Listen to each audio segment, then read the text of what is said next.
Virtual racing comes to Northwest Arkansas with the Joe Martin stage race, sponsored by Walmart, as we get ready for the Devil's Den time trial today, kicking off 3 days of virtual racing here in the Echelon Racing League as we move into week 5 of racing here, approaching the league championships and then into national championships for many of these riders. But first, they got to get through the weekend of racing here. Lauren, this is a race that many professional riders have been through here at the Joe Martin stage race. I know one that you know well, the uphill Devil's Den time trial. Some riders going to love this. Some riders, not so much.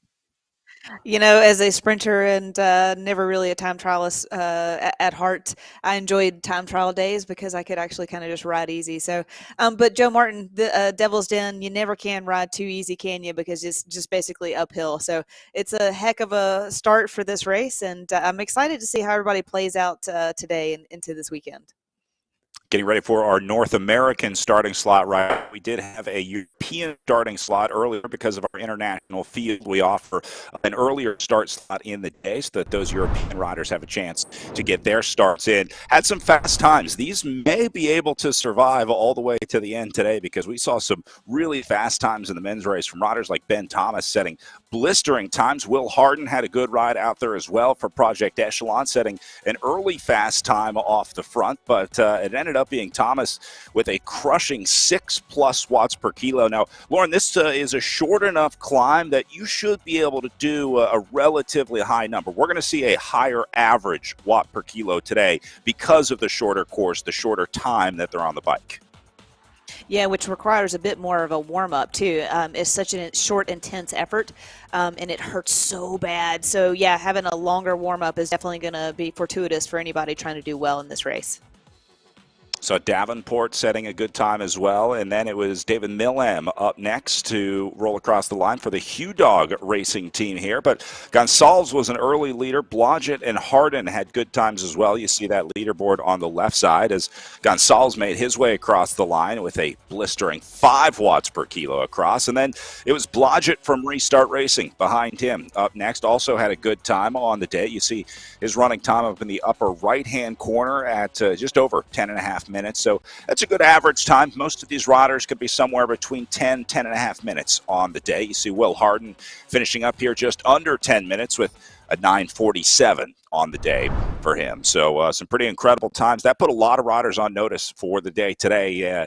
I think impressing some riders in the afternoon session here as you take a look at Ben Thomas with 6.7 watts per kilo on his average. Zach Nair does 6.1 with a 9:21. But Thomas was the only guy to break the 9-minute barrier in our European session earlier today. So I guess that'll be the benchmark for the day. Does anybody else go under 9 out there? Ouch. What a heck of an effort by these guys. This is 6.7 watts per kilo is intense. Well, this is certainly a much different course than we've really seen for a lot of the season. I mean, we haven't seen an uphill time trial yet this year. We haven't seen an uphill short distance, so it'll be interesting to see how riders like Jaden Yeager do on this one. Zach Nair, you saw on the earlier session, had a good ride in second place overall here in the series for Project Echelon Racing with just over 1,200 points, and then Brad Bickley sitting in third. So these are some of the names to watch, but really all the names we expect. You see Ben Thomas there sitting in fourth place overall. Kevin Bouchard Hall has been on fire the last couple weeks here in the Echelon Racing League, moving him into fifth place overall with Restart Racing. And then we'll also be looking at Matt Usborne. Harden took the earlier start on the day, and then Hogman, Clace, and Mason Roca, last week's winner, may have a shot out there today as well. So those are the names to watch. I think Jaden Yeager might be the biggest question because Yeager is a big guy on the bike, right? This uphill time trial is not really great for a big diesel engine rider like Yeager. No, but it is short enough, Brad, to, that Jaden could probably put out that kind of effort for that short amount of time. But I've got my eye on Kevin Bouchard Hall and Roca kind of is my picks for today. Just this, like I said, this uphill time trial. This is more their kind of race for the weekend. See Eric Hill out on course right now for the Project Echelon team. Maybe the perfect name for the day today because Hill is about 80% of what you're doing out there. It's pretty much up from the gun, and then it does flatten out a little bit as they get across the top of the time trial course today. Yeah, there's no reprieve in this day, is it? I mean, it's just straight up from the gun. It's almost kind of like track racing. If you go out too hard, there's no recovery, and so you have to really monitor your effort today. But then again, it's such a short effort. Like you just have to expend every bit of energy you can. Taking a look at Mike Swart as well into the red as he goes about halfway up the climb. You can see in the upper right corner the elevation profile, and, well, it's pretty consistent, up, and up some more at about 5% on the way up. After they leave the starting line in Devil's Den State Park, a lot of switchbacks on the way up, too. That hurts just that much more. Those are built into the RGT game as well, so you'll see those sections of 10, 12, 14, 15% on the way up very briefly, but it is in the corners. And then this is what we were talking about, where it kind of flattens out across the top. This is where Jaden Yeager will do well in the last couple kilometers of riding, but really over just under 3 miles of racing with 722 feet of elevation gain.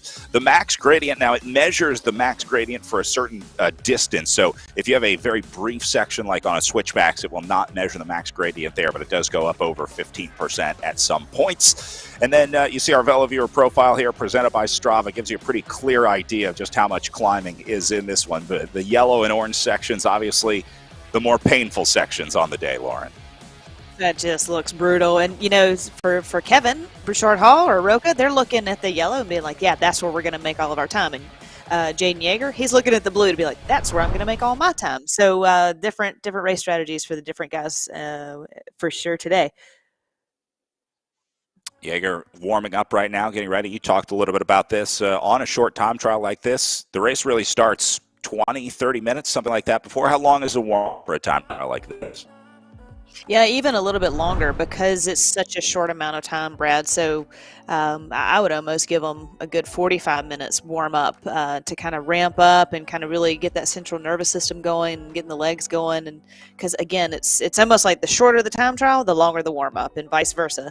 So a road race that's 4 or 5 hours, you're not really going to warm up at all because you're going to get that in the race. So but this 10-minute, 9-minute effort, 8-minute effort, I do not envy these guys at all right now. Look at John Cooper on the way in now for Triple X Racing, hitting his halfway mark at a steady 6% gradient here.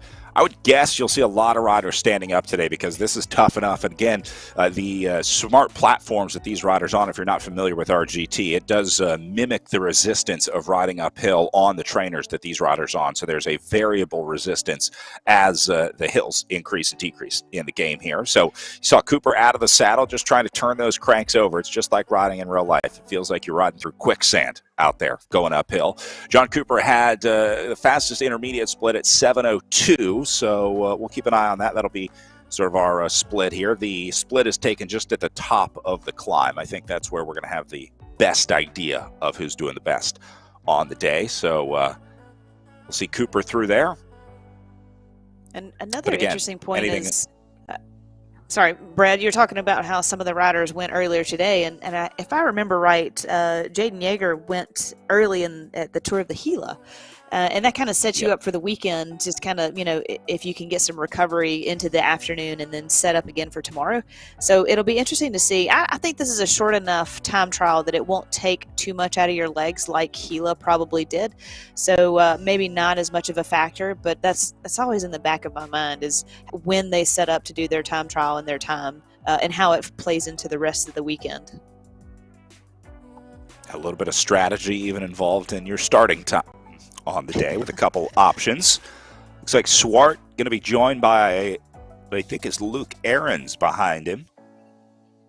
Ahrens seems to be making a strong push on the way up here. I think that's an above and beyond cancer jersey. Here's Swart, Restart Racing rider.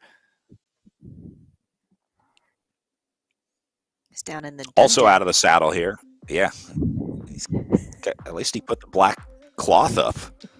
I want to know what's behind that. Swart looks like he's got a rocker underneath him. Look how much he's moving that bike side to side underneath him. That's got to be a blessing on a day like today. If you're a rider that stands up a lot and that's your style, that's almost necessary to do this. Agreed. You can use a little bit of the upper body to kind of throw the bike around and counter each pedal stroke. So every little 1%, 2% matters. And if you can use your arms a little bit to counter your legs, it all works. I see some riders with the lower cadence, mash for the cash, as they say, or some riders with a higher cadence, spin to win. It's the prevailing knowledge. My favorite motto. Yeah, you were not a big gear rider in your time. This would be one where you would spend. Maybe that's why I didn't like this course so much. Exactly. I like a nice chill 3 to 5%. Nice to see the billboards along the course for John Cooper. Some fans cheering him on as well in our virtual world here on RGT. Devil's Den State Park, located in the Lee Creek Valley, part of the Ozarks of Northwest Arkansas, which is rapidly, Lauren, become a hotspot of cycling. I know you are fresh back from Cyclocross World Championships there, and it seems like they're just getting started with Cross World Championships. It's unbelievable there, Brad. I can't tell you how amazing last weekend was. You know, having Worlds in the U.S. first and foremost, and then second, just having it there at the home of Walmart, essentially. The Fayetteville, Bentonville area is becoming the U.S. hub of cycling. Being in the South, you know, being from the South, I feel a little bit of nostalgia and a lot of warm hospitality there. It was I can't describe the weekend just in this time trial, but it was unbelievable. And then to have the Joe Martin stage race that we've done for years, and to have Walmart back this is so great. And then the Oz trails are unbelievable. You know, the mountain bike trails, the gravel there is next level. The cross scene was crazy weekend. So yeah, it's definitely the place to be right now for bike racing. And like you said, it's all forms of racing. We talked about cross for the World Championships, but their commitment to the Joe Martin stage race, their commitment to mountain biking, the trails, the events there, it really is incredible. Eric Hill just rolling through the line with 9:30 there. He had a 7:02 at the intermediate split, so that tells you it's about a minute and a half from the split point for most riders. So we'll keep an eye on these guys. Cooper had the exact same split as Hill, but Hill was about 30 seconds faster in that second half. This is Mike Swart we're watching now. And Swart came at 7:45 on the intermediate split, so I don't think we'll see him knock down Eric Hill with their current fast time at the finish. Again, kind of going back to those, you know, bigger guys, essentially like Matt Usborne and Jaeger, like, you know, can they make that time up over that hill and that more flatter section? And there's a very brief section where the power riders can have their go. Chris Naven on the way up for Triple X Racing. Looks like he's about to get onto the wheel of Swart here. See, the character goes down into the arrow tuck. They do have drafting set to a specific time trial mode, which essentially limits the drafting. It doesn't completely eliminate it, but it does eliminate a large part of it. You see Naven not getting any draft right here on the way up. That would indicate in the upper left-hand corner if he was getting an advantage. So I'm to going to keep the guess time his trial heart rate fair. was 86. Looks like he's got the arm heart band on. Maybe that's the issue. See his goals list on the board to his right. He's got the Echelon Racing League, the Echelon Racing League Championships coming up. And then I saw USA Cycling Nationals, which I'm going to guess are the Esports National Championships coming up February 2nd. And, of course, the UCI Esports World Championships, where a lot of these riders will be representing the United States. We have some pretty incredible talent here in the Echelon Racing League. It really is cool to have world-class riders racing in this league. I mean, these really are the best e-racers in the world. That's right, and to have them here and racing here, it's been such a fun season to announce and to be a part of.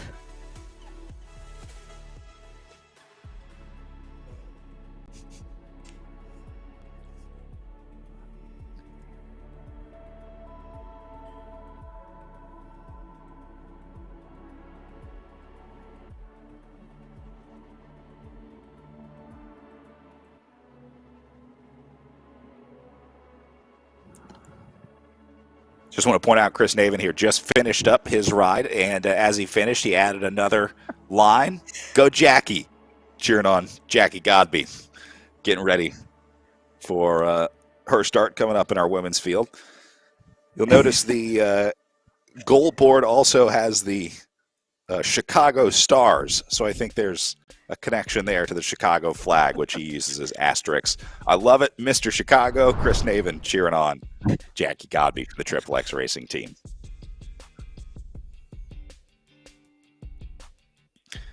Matt Usborne with a strong finish here on the way in. Doesn't look like he had a great split, but he will go under 9 with looks like an 8:58 to stop the clock for Matt Usborne. So good ride for Usborne. Broke 9 minutes, but not going to be enough to unseat Ben Thomas here. Yeah, I guess that it's not enough of a flatter section for those guys, is it? You have to go from the gun and just be in the pain cave and essentially that entire time.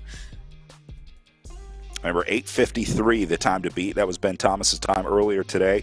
Second place is a 9:21 by Zach Nair. So that ride did get into second place that we just saw finished up. Kevin Bouchard Hall at 8 minutes in here, with just 500 meters to go. This is going to be a good time. Yeah.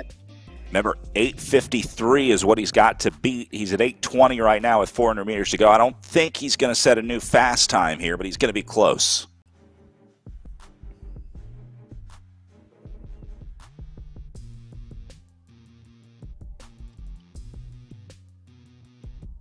We're used to such fast finishes here in RGT, watching the road race and criterium finishes. I can only imagine how this feels for the riders watching. So close. The distance remaining tick away so slowly. So Bouchard Hall going to keep it under 9. 8:53 is what he's got to beat. And he might go just over 9. Still going to be good for a podium ride with 9:02. Oh, there you go. That just tells you the effort. I mean, this, it's so short, but it is just brutal. Oh, man. I don't see a coffee cup today for Kevin Bouchard Hall. I don't think this is one where with a 6 p.m. East Coast start, I don't know if coffee is the best option. Here's last week's winner, Mason Roca for the Gotham Greens Verge Sport team. Roca had a great ride last week, upsetting Jaden Yeager, who made the attack off the front, and then Roca caught him at the last minute. You may see a little bit of change up in things just if people are gearing up for nationals and into worlds. They could potentially be just kind of resting through this race, unfortunately, or had a rest block. So trying to now come out of that rest block. So we may see a whole bunch of shakeup this weekend on this race. And some riders will come into this fresh as well. Some new weeks of racing here in the Echelon Racing League. Teams can't rotate different riders through. Obviously, that wouldn't do it for the overall, but they can bring fresh riders in. Taking a look at Ridnour on your screen now. The Canadian had the 10th fastest intermediate split as he tries to keep it under 10 here on the line. And that'll still be close to a top 10. 6 riders did a sub 10-minute ride earlier today, and I think we've seen 3 already through. Randy Warren through as well. Triple X Racing doing a 12:44. And then we'll see Ridnour in. Here's Travis Samuel up next, the Above and Beyond Cancer rider. This will be a good time. Right around 9:45 for Samuel.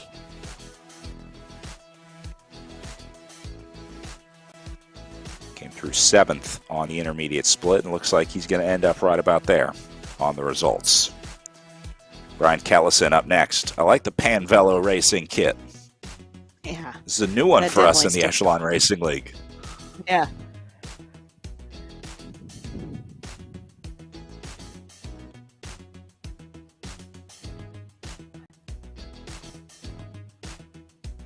Kellison onto the 7% gradient here.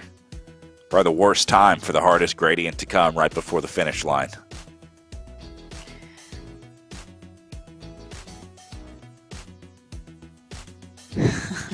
And here's Kellison. Making it easy for the memers out there. You got to be careful on the internet these days.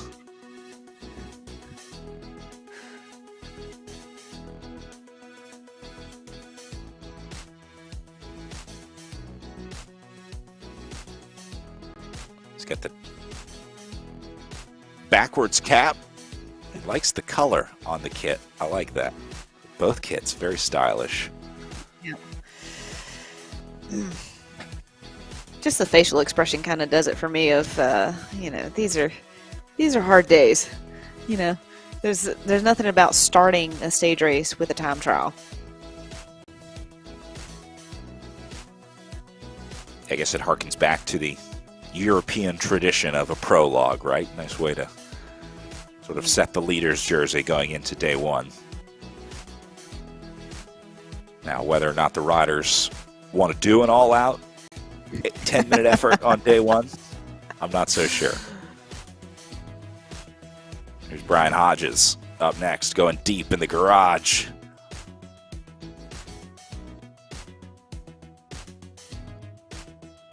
Hodges got a nice little Zwift setup here. He's got a little service bay over here off to the side of the garage.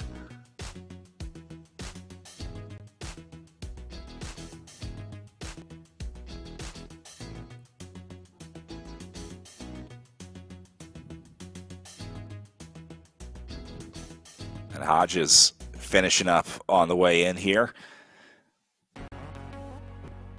As looks like he's going to keep it under 10:30 as well for Triple X Racing. I love the Triple X Club. What a great program. They were out in force at our Cyclocross National Championships just before Cross Worlds, but these are jerseys that you see really all over the Midwest. They have riders everywhere, but Triple X, one of the largest clubs in the Chicagoland area, and they really do an incredible job of developing riders. One of my favorite things about Triple X is that I see the jerseys not just in the pro fields, not just in the pro ranks, but I see them all the way down to the Cat 4-5s, which I know is a big part of Triple X Racing's mission. That's what it's about, is developing the next generation, and that's what I love about this sport, is being able to give back and teach the new ones that someone taught me. So it's quite the gift that keeps on giving. It looks like Smith might have been one of our last riders in here, as he goes 11:37 on the clock.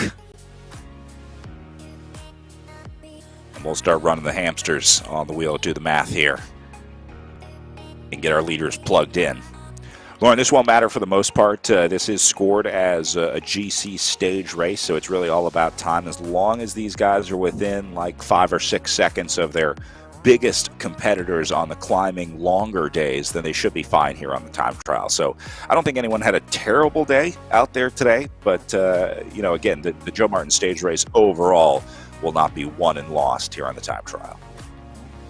Yeah, but it's always a good confidence booster to know where you kind of sit in the scheme of things when you have a good ride on a TT. But yeah, you're right. Like at the same time, you can kind of use this as just a wash day or a opening your legs day kind of thing, or just kind of getting the sensations going. So yeah, I think Kevin kind of set himself up pretty well, and always Jaeger's kind of his teammate that we always looked at. These guys have been going 1-2 a lot over the season. So yeah, it's a good day for those guys. Here are your afternoon results from our afternoon session that just wrapped up here. Luke Ahrens, the Above Beyond Cancer rider, turning in fastest time of the day at 8:58. Matt Usborne just behind him in second, the Above Beyond Cancer squad as well. And then it goes Kevin Bouchard-Hall, Jaden Yeager, and Eric Hill. All of those guys within just a few seconds of each other, a 9:02, a 9:06, and a 9:34. But a lot of 5s and 6s in the watt per kilo column here, Lauren. That is indicative of just how hard this is. Anyone that's ever done a VO2 max test, that's about what this feels like. It's vomit. Those numbers are vomit, and that's what I'm saying. Is like you have that small time of an effort, but that watts per kilo, it just no, thank you. Yeah. And now, like you said, obviously time to recover and get back to it before The long stage race is tomorrow, where this one is going to be much different. So I think a lot of these riders that you see in the 4th, 5th, 6th, 7th, 8th position, those are guys that are going to be targeting stages 2 and 3 of the Joe Martin stage race.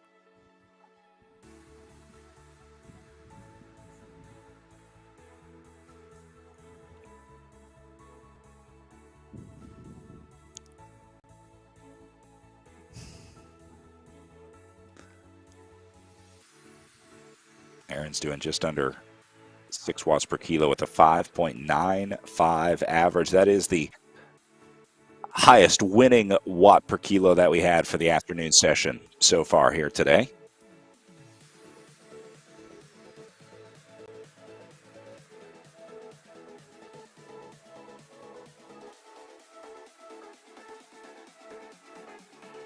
Sounds like we're trying to get a lock on Aaron's finish time, which shows up into our system as 0, but we'll get confirmation on that.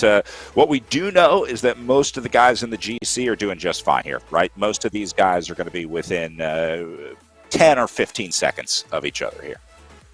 And this is about what we've seen kind of all season too, is this stacked group in the top 10 like this. So no surprises, I don't think. No unknowns that have just popped up out of nowhere. So yeah, it should be another good weekend of racing.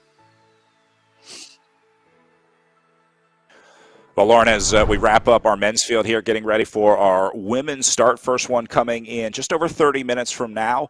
That 9-10 minute mark, I have a feeling Jackie Godby going to be pretty close to that one as we look ahead to our women's field coming up here. Who else are you going to pick? But at this point in the series, she had a great post on Instagram in her new USA Cycling kit. It was really great to see. So, dude, she did a 3 a.m. workout. I don't know if you saw that or not, but this gal is dedicated. So I always like watching her race and especially enjoy her interviews. So yeah, I mean, let's just pick her right now.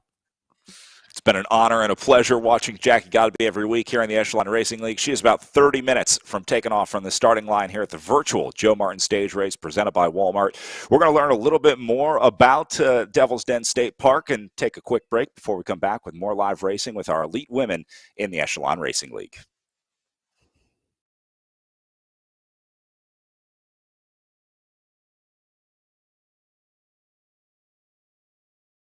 Hello and welcome to Devil's Den State Park. My name is Miss Dina and I'm one of the park interpreters here at the park. Today I'd like to invite you all on a virtual hike through the legacy of the CCC. We will spend about 10 minutes virtually exploring the park's CCC Interpretive Trail to discover some of the most important historical resources here at Devil's Den State Park, work done by the CCC. Devil's Den State Park is a special place set aside to protect and preserve the cultural resources, like our CCC history, of this unique Ozark Valley in northwest Arkansas. So I've mentioned CCC a couple of times. Can you guess what CCC stands for? If you guess CCC stands for Civilian Conservation Corps, you were right. Today's hike will take us through the main CCC camp where 200 young men stayed while they were building our park. As we walk along the footsteps of the CCC, we become part of the park's legacy. Let us now explore that legacy.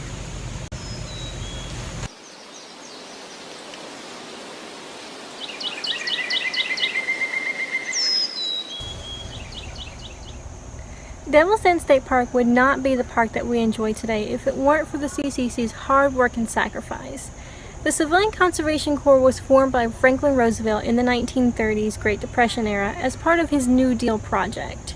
He formed the CCC for two main reasons.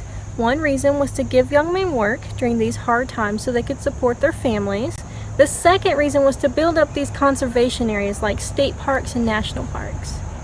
The type of work that the CCC boys did while building the parks was building the trails, such as our Devil's Den Trail, Lake Trail, and the Yellow Rock Trail.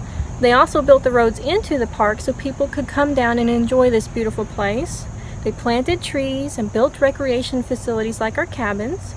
We will actually get to see one of our cabins today here in just a few minutes.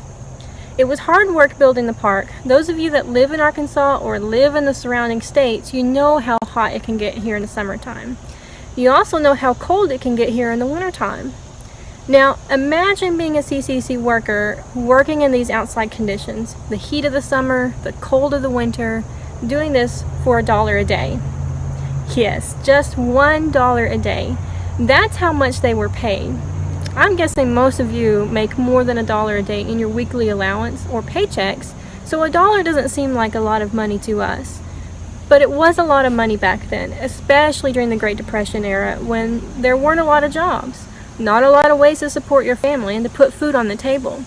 So the CCC was a good project to bring America out of the Great Depression era.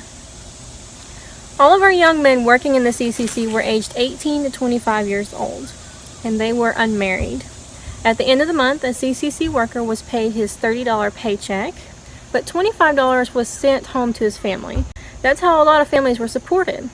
If they had a son or an older brother working in the CCC, their family was being supported. The extra $5 the CCC worker got to keep for himself. He usually would save it up because he was staying here and living in the CCC camp. He didn't need much. He was well taken care of. He was fed 3 meals a day. He got to stay in barracks. They gave him work uniforms and even 2 pairs of shoes. So life was pretty great here, despite the hard work that they were doing. Let's walk further down the trail to see where these young men lived and worked and talk about some of their daily routines.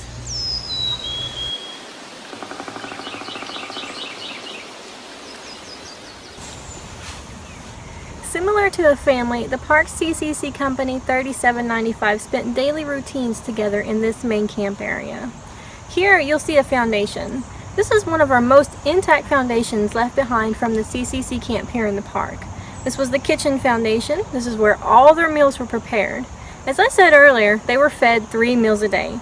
And I don't mean just cereal for breakfast. It was 3 big meals a day. They were really well taken care of while they were living here in the CCC camp. What does every good kitchen need? Think about what your kitchen has in it. Well, you probably said oven, sink, plates, dishes, things like that. You probably also said a refrigerator.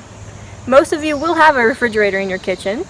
Well, back in the 1930s, we didn't quite have the refrigerators that we have today.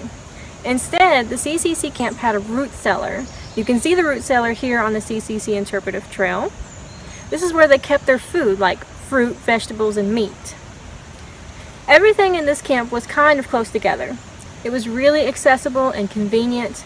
We have the kitchen here, we had the root cellar, and just down the trail is the latrine or the bathhouse foundation. It's our second most intact foundation that we have here in the camp left behind today.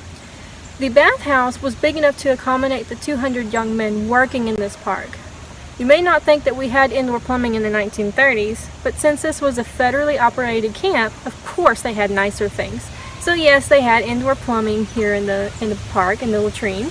So they were able to take hot showers and they were able to have flush toilets. It was kind of nice. Let's walk further down the trail and I will show you one of the cabins that they built.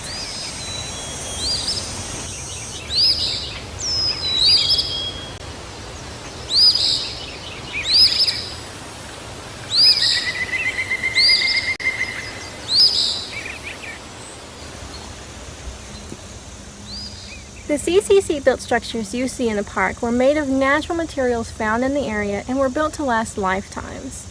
This is cabin 17 behind me. You'll notice that the foundation of the cabin was built using the native sandstone from this area, and the wood siding was made of wood from this area. The CCC built their structures in the rustic style of architecture, also called parkitecture, so that they look like they belong to the natural landscape. They blend into the natural landscape. Doesn't it look like cabin 17 belongs here in nature? All of our cabins that were built by the CCC in the 1930s here in the park are unique in their own way. They have different floor plans, they're different sizes. Cabin 17 is what we call a studio cabin, which means everything is in one room.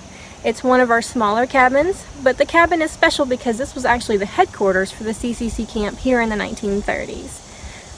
Today we've explored the main camp area where the CCC lived while building our beautiful park. I'd like to encourage all of you to seek out more information about the CCC or experience CCC structures firsthand. There is a really great documentary I recommend that you watch. It's a PBS video about the American experience and the CCC work done in the entire nation. It really goes into detail about the young men in the 1930s and the hardships they went through to build our country back up from the Great Depression. You can also find out more information about the CCC work done at Devil's Den by contacting us. Our contact information is found on the Arkansas State Parks website. I also encourage you to look for CCC built structures in your community, or visit Devil's Den State Park when you're able to experience the park's CCC structures for yourself. As you walk along the footsteps of the CCC, you become part of the park's legacy. Thank you for participating in today's hike through the legacy of the CCC and virtually visiting Devil's Den State Park.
Welcome back. Getting ready for pro women's racing here in the Echelon Racing League, which has proved to be the premier field over the last few weeks of racing, with the likes of Jackie Godby leading the way, our current series leader here in the Echelon Racing League, who'll be looking for another one here at the Walmart Joe Martin Stage Race as we get ready for the Devil's Den Time Trial. Again, the opening stage of 3 days of virtual racing this weekend. It starts with a short time trial, and then it's into some long road racing. So, Lauren, you were talking about the prep for days 2 and 3. It really starts today. It's about how hard you ride and how much you can recover before 11 o'clock Eastern start time tomorrow. No doubt. As a matter of fact, I just looked at social in between the races, and one of the guys messaged me and said, that hurt. So that short effort is brutal this afternoon. Well, the men were the first to go off. We did have a women's start earlier in the day as well for our European riders so that they could make the starting time. Had some fast times there. Again, a lot of riders chose to take the early start time just because that left more time to recover in between this start and their next start tomorrow for stage 2 of the Walmart Joe Martin stage race. We saw Dorr set an early fast time into the red zone. Anna Rokkanen also out there taking the early start. We saw Kate Oulet and Emma O'Toole taking the early start. O'Toole putting a hard effort in all the way to the line as she left the start line. Then it was Kristen Miller's turn, the German rider for the Beast Mode Rose Squad, up next as she conquered the 10% gradient on the way up today's climb.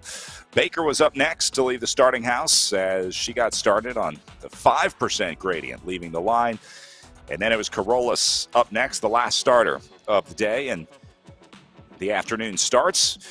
Oulet through the line with a 12:42 up first. That was sort of setting the tempo with Moira Nelson finishing just ahead of her. Emma O'Toole, we talked about earlier, had a rough day at just under 13 minutes. She stops the clock at 12:57. And then Baker has a good time with a 12:30 on the day. And then we saw Rokkanen coming in just behind her, right around 14 minutes. So Kim Miller ends up setting the fastest time of the day with an 11:42, and then Nelson at 11:50 and Carolus at 12:10. So those are the 3 fastest times set earlier in the day today. But with a name like Jackie Godby on the starting line, I have a feeling that 11:42 will fall today. And mobs. I mean, somebody else that we've kind of seen come in late in the season and really put a great performance in. So you're right. I mean, I think these 2 riders this afternoon are probably going to blow these times probably out of the water, Brad. Again, this was from the early morning session, so only 8 riders taking that start with 11:42 being the time to beat. So we'll put a big old circle on that number and see how quickly it takes for that to fall, if it does, in fact, fall. Series standings coming into week 5 of racing here in the Echelon Racing League. Jackie Godby widens her lead over Erin Ayala, who has now moved into second place overall from Velocity Vixen team. Dylan Baker sitting in third place from the Project Echelon Racing team with a little over 1,200 points, and then Kim Miller sitting in fourth place for the Beast Mode presented by Rose team with Moira Nelson in fifth. The overall pretty much sorted here. It's going to be tough for Ayala to come back over top of Godby, but we do see some battles a little further down into fourth and fifth. For a lot of riders, though, Lauren, this is about the day of battle out there on the bike. Yeah, no doubt. And, just looking at Godby and Aaron, the 2 of the most consistent riders all season, depending, even though that Aaron has basically been third, fourth all season, but this just that consistency has put her in second place right there. So, I mean, today is definitely Godby's race. We all know that. Aaron will definitely be right there in the mix. But, I mean, let's just say it like it is and see if Rhea Mobbs can take it to Godby today. That may be the biggest thing to watch is the relationship between Mobbs and Godby in the time, because Mobbs has a chance to just hang with Godby. I don't know that I can guarantee a win for Mobbs against Godby on the day, but she absolutely has the ability to finish within 5 or 10 seconds of Jackie Godby on the longer climbing days later on this week. And so, as long as Mobbs can hang in there, I think that's a successful day in the time trial for Rhea Mobbs. You see her in the bottom right-hand corner of your screen here, taking on some fluids before the start. Got the air conditioner or heater right next to her. I'm not sure which. And then Jackie Godby in the bottom left. And her familiar pain cave here in the Echelon Racing League. All right, again, Devil's Den time trial today, a short but hard uphill time trial on the way up here. If we learned anything in the men's race, it's that you can absolutely empty the tank over 8 minutes of racing, Lauren. I mean, we saw some guys absolutely cracked when they got to the end of this one, and I'm expecting the same in the women's race. No doubt, this is definitely going to be a 9 to 12 minute painful effort. I'm sure they've been warming up for quite a while now. Yeah, I just, it's just Godby's race to lose, essentially. But like you said in the men's race, like if Mobs can just stay close on time, maybe over the weekend she can pick her battle, either Saturday or Sunday, to kind of take it to Godby and see what suits her best. I'm sure she'll be watching Godby's time. I'm sure she looked at those times for earlier today to see if Jackie Godby started in the morning session or had to wait until the afternoon session to see what her competitor was going to do. You can see on the elevation profile here just how steep those first few climbs are. Steep enough that they had to put a few switchbacks in for the road to get uphill, so that gives you an idea of just how steep the climb is up to the top. And then again, it does flatten out on that blue section across the top. So it's really only like maybe 9 minutes of climbing, and then the other 2 or 3 are going to be on the tail end of that flat section. So sometimes that's even harder, though. Sometimes that's even harder to hang on that on the flat section across the top, Lauren. Did you just say only 8 minutes? Well, it may be 7:59 for this woman, Jackie Godby, the Triple X Racing Athletico rider. You can see her USA team jersey down in the bottom right corner. She will be representing the United States at the upcoming Esports World Championships, and I would imagine she'll also be giving it a go for a Stars and Stripes jersey at the upcoming National Championships here on RGT, February 20th. I know we'll be there, and I'm not sure what the protocol is for virtual jerseys when you win it.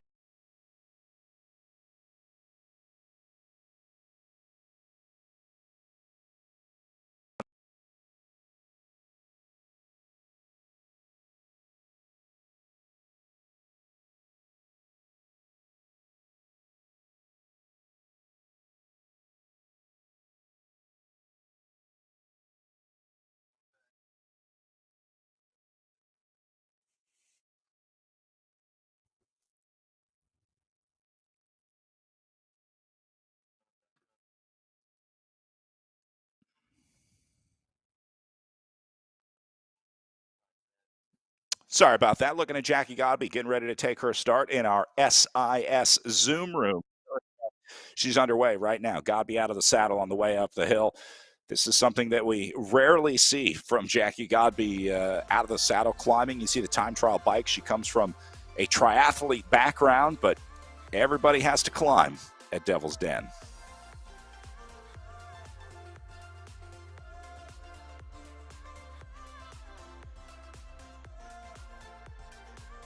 Lauren, I imagine very similar in real life. When you leave the starting line from the time trial here at Joe Martin Stage Race, you're pretty much standing up immediately. I mean, there's a little bit of a run into it, but once that starts climbing, even a rider like you who likes to sit in and spin as much as they can had to stand up every once in a while on this climb.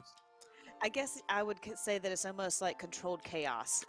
You are about to just put yourself through something that's not comfortable at all, but you have to go to that place as soon as you can. And so you just have to be mentally prepared for that as well. It's just like this setup, and I would be anxious all day if I was thinking about this 10 minute effort right now. It just turns my stomach thinking about it, but I'm glad I'm on this side of things now and can watch these athletes do what they do, because Godby's going to put on a performance today. There's no doubt.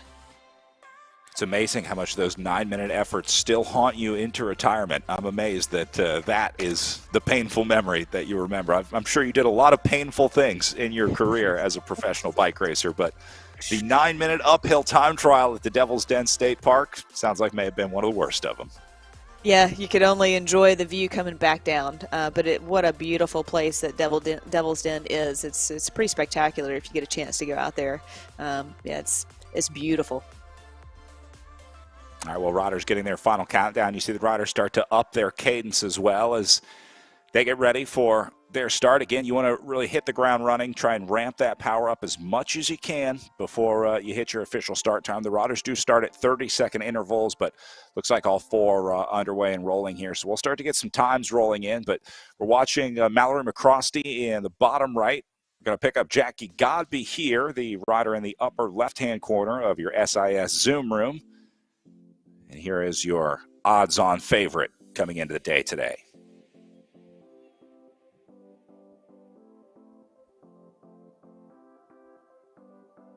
Yeah, Godby's had such a stellar season, and she just relishes in the competition, which is really fresh and new, I would say, almost, to have that perspective. But yeah, she's just such a great athlete, well-rounded, and has just dominated yet again this year.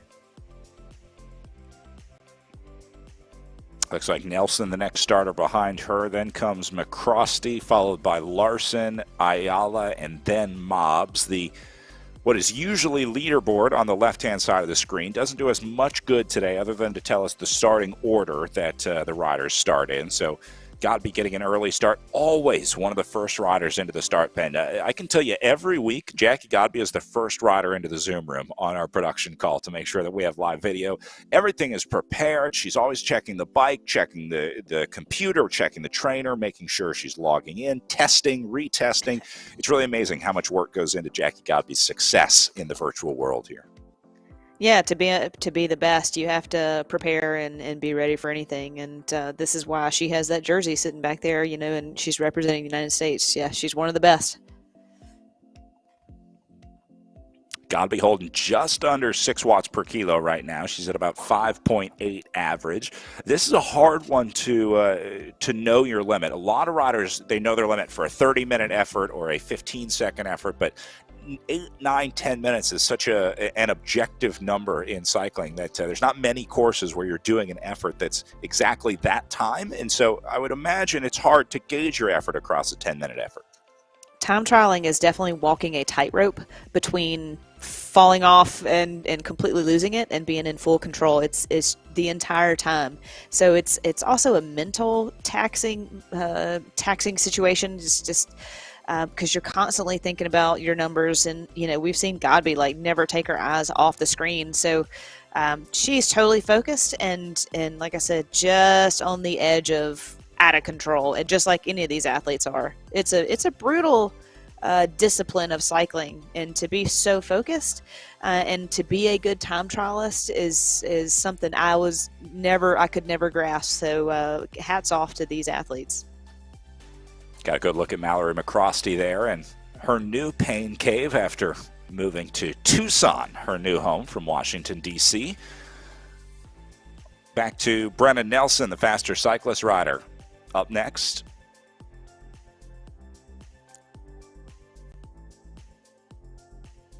And then this is up to Rhea Mobbs. This is another pre-race favorite coming in. Looks like Mobbs has already caught her 32nd rider with Nelson up the road. Remember, riders start at 30-second intervals today. So Mobbs has gone through one rider, and that usually means she's on pretty good time. What I'm watching is the watts per kilo, doing right around 6. So she is exactly where she needs to be.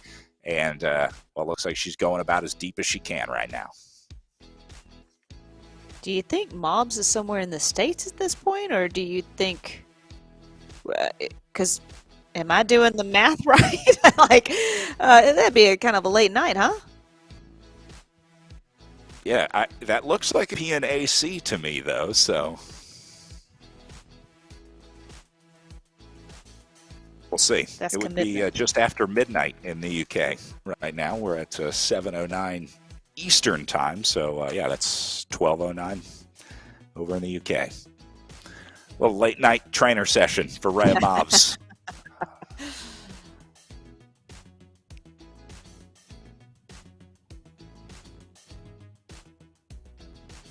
First intermediate splits coming in. Jackie Godby did a 7:15 across the 54 seconds down on her. So Godby only about 15 seconds off of our fastest men's split on the day. I would not be surprised if Jackie Godby set the overall fastest time of the day. Unbelievable. What a ride so far.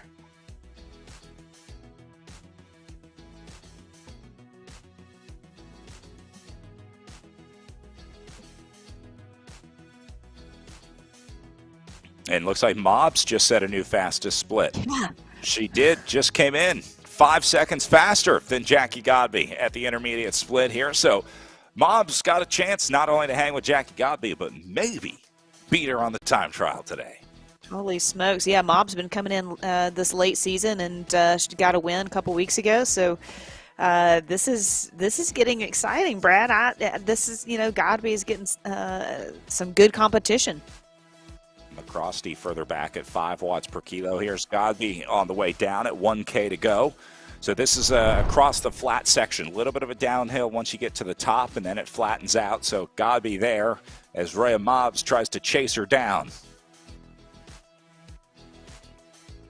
This is one I would love to see in person. If you put these riders at a 30-second interval on the road in real life, can you imagine what that battle would look like for these two?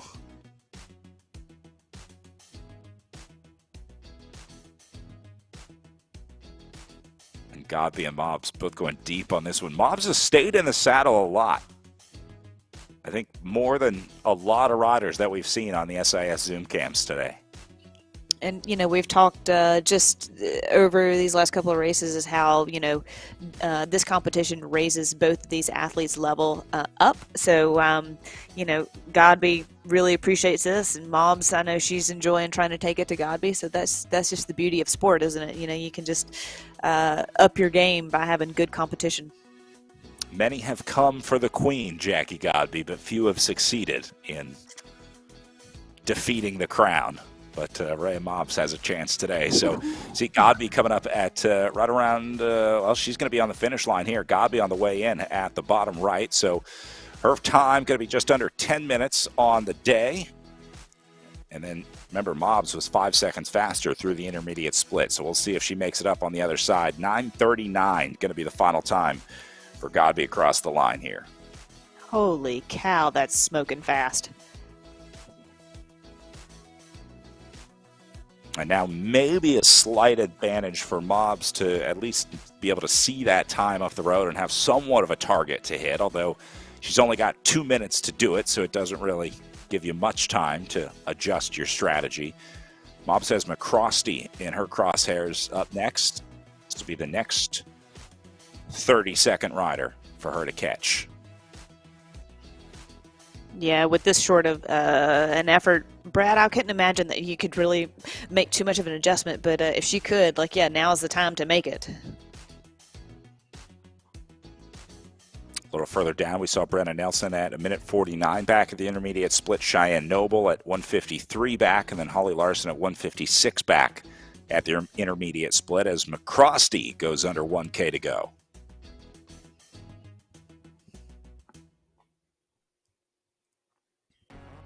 She's going to go into the red zone here as well. Mobs going to be just behind her. In fact, there's the shadow of Mobs coming into sight right now as Mobs goes into the red zone, blows right by her. So we'll see if we can move up and catch Mobs' time.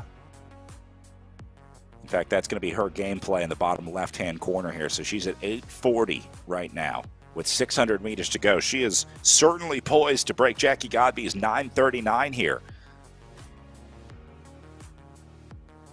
It's going to be close.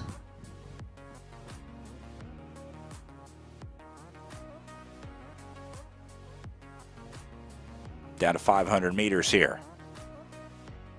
She's got 34 seconds to get there. And remember, still uphill all the way through.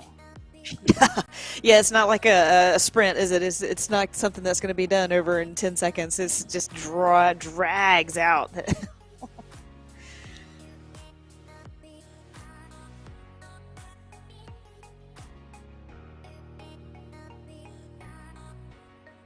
She'll come up at so close. Right around 200. She'll go 9:34. So that's going to go past Godby's time here. Jackie Godby will win another stage, but again, Rhea Mobs did what she needed to do today. Her mission is not on the time trial course today. Her mission is in the next 2 days of racing here at the Walmart Joe Martin Stage Race with some long road races coming up tomorrow and Sunday. That's where Rhea Mobs is going to have the chance to really do what she does best against Jackie Godby. Yep. Like you said, keep it close today. And then that gives you a better chance going into the weekend. Recover, grab some air from the air conditioner there, and get ready to get back to it tomorrow morning because, well, her race is coming up here pretty quick. It's about 15 hours away from the next race start for Rhea Mobbs. And she's got to get to bed in there at some point. That. Yeah, that's what I was going to say. It's like you do an effort like that. How do you just then now go to sleep? It's being a crit racer and doing some of these criteriums late at night. It's really hard to turn around like that. But, yeah, maybe she has the gift. Here's Erin Ayala making her way in up next at 500 meters to go. Just over 11 minutes so far for Ayala in second overall.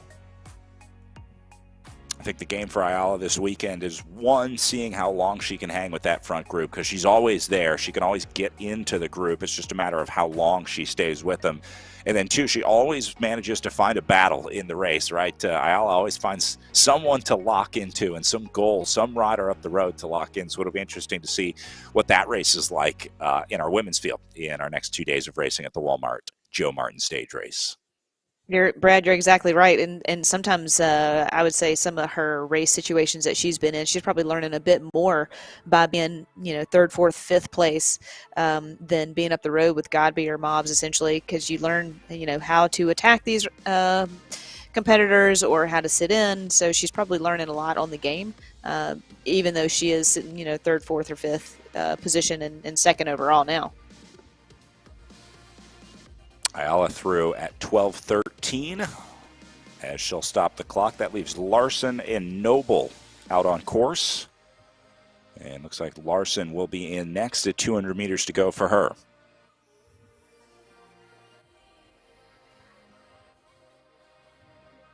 Larson riding for the Velocity Vixen team, wearing the RGT kit out there today. Maybe it's more aerodynamic in the game. Skin suit, also, right?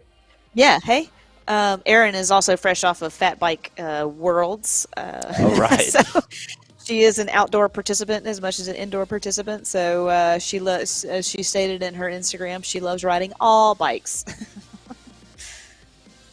Where some riders would see an opportunity to take a week off from the Echelon Racing League, Erin Ayala sees an opportunity to get out on the fat bike and ride.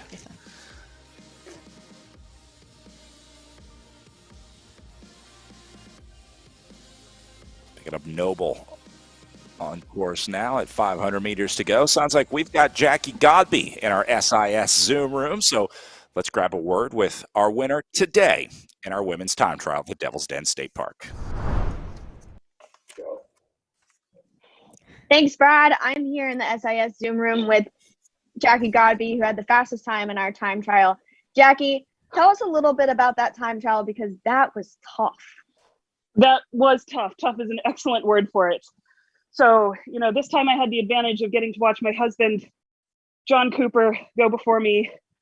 I hope you guys got to see him lead off the men's race. And, that was a learning experience for me. Like, I got to watch his face as he went through it. And then once he hopped off the bike, warmed down, he jumped right off and he was helping me talk through the race. Like, all right, you need to hold more speed through the flat at the end of the hill. I know you're tired, but this is where I lost time. And, really walking me through parts of the course that when you're that deep in the pain zone, you don't have the mental capacity to process yourself. So, it was tough, but it was also a group effort. And I really want to thank John for all his help. Yeah, definitely. Tonight was a little bit of a shorter portion, much shorter than the race tomorrow. How does this prepare you for going into the weekend?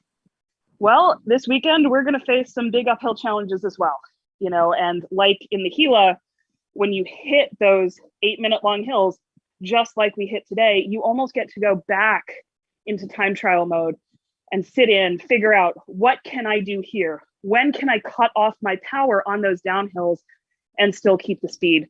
So I think tonight was an excellent learning experience that throughout this season, I haven't just learned how to race better, but I've continued to work on my fitness goals. And, I can hold 400 watts a lot longer than I thought I could.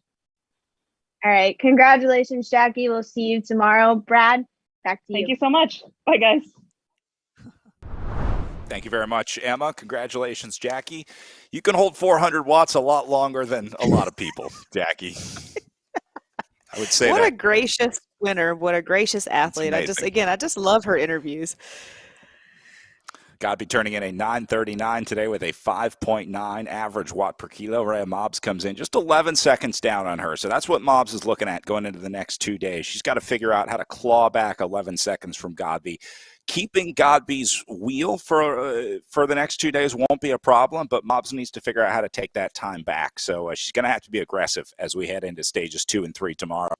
Malice in third place for the Project Echelon team, minute 58 back. Then Aaron Ayala ends up fourth place for the Velocity Vixen team, just ahead of her two teammates, Cheyenne Noble and Holly Larson, in sixth and seventh, with Brennan Nelson slotting into fifth place for the Faster Cyclist team. So 5.9 watts per kilo for Jackie Godby. Another win in the Echelon Racing League, and we're just getting started this weekend at the Walmart Joe Martin stage race. So much longer days tomorrow. Lauren, she called it just like doing the time trial. It's an 8-minute effort. It's just, 20 minutes of those for, a couple hours tomorrow. It seems easy for Jackie Godby, doesn't it? It does. I mean, her mindset is just next level. I don't know if that's her being a doctor or what it is, being up at 3 a.m. and doing these workouts. But I just go back to, like, she's just giving thanks to her husband and, playing the game of, like, it's a team atmosphere even in the house, and kind of working through that. And even she alluded to how hard you're going that you can't even think straight. So I just think it was just, always great to get a little insight from her and to have her interviews. And let's see if Rhea Mobbs can't take it to her tomorrow. It's just, and Sunday. I think Mobbs definitely has a chance for a stage win for sure this weekend. Team Godby wins again here at the Walmart Joe Martin stage race. Again, racing resumes tomorrow, 11 a.m. Eastern for our pro men, and then our pro women will be following that for some much longer days of road racing coming up. So getting down towards the end of it as we wrap up week 5 here at the Joe Martin stage race, just ahead of the league championships coming up February 12th. But first, 2 more great days of racing coming up this weekend. So for Lauren Hall, my name is Brad Soner, saying thanks for watching the Devil's Den time trial today for stage 1 of the Walmart Joe Martin stage race. We'll see you back here at 11 a.m. tomorrow for stage 2.